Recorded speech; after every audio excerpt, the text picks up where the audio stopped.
In 1991, the population of a town was a perfect square. 10 years later, after an increase of 150 people, the population was 9 more than a perfect square. Now, in 2011, with an increase of another 150 people, the population is once again a perfect square.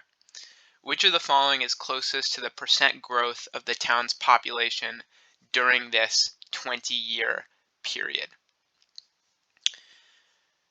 We're going to start with making a few equations. So let's let x squared be the population in 1991.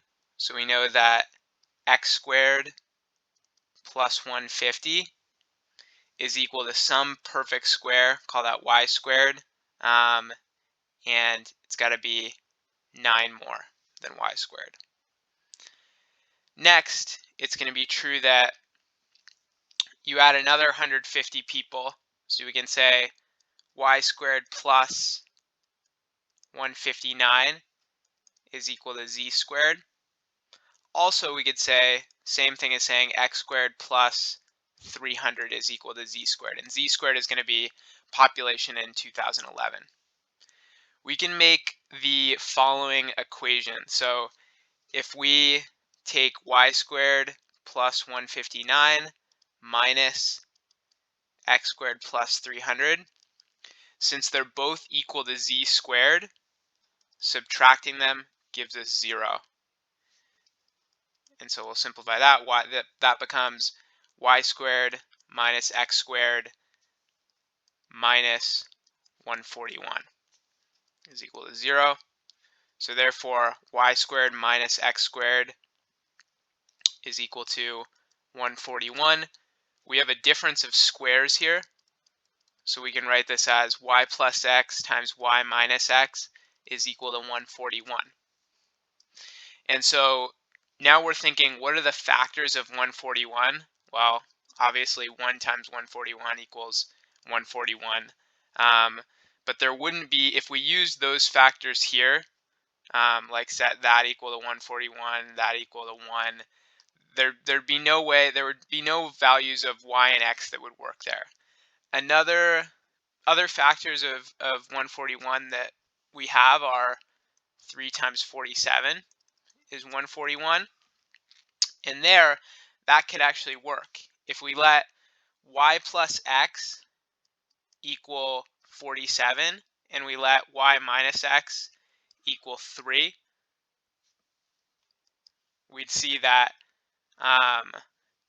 25 plus 22 gives us 47, and then 25 minus 22 gives us 3, so that is going to be equal to 141. Therefore,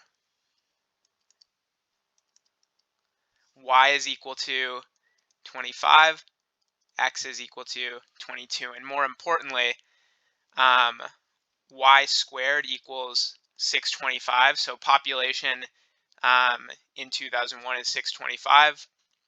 Have that right? Yeah, 10 years later. And population in 1991, x squared is 22 squared, which is 484. So that means z squared is just 300 plus 484. So 484 plus 300 gives us 784. And so the percent growth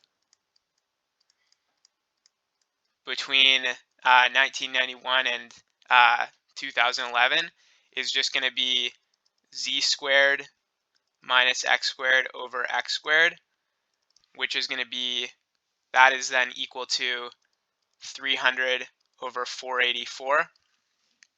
And we can approximate that because 300 over 500 is 0.6, or about 60%. So 300 over 484 is a little more than 60%. And the only option up here that's a little more than 60% is that 62%. So approximately that is 0.62 or 62% population growth. So the answer is choice E.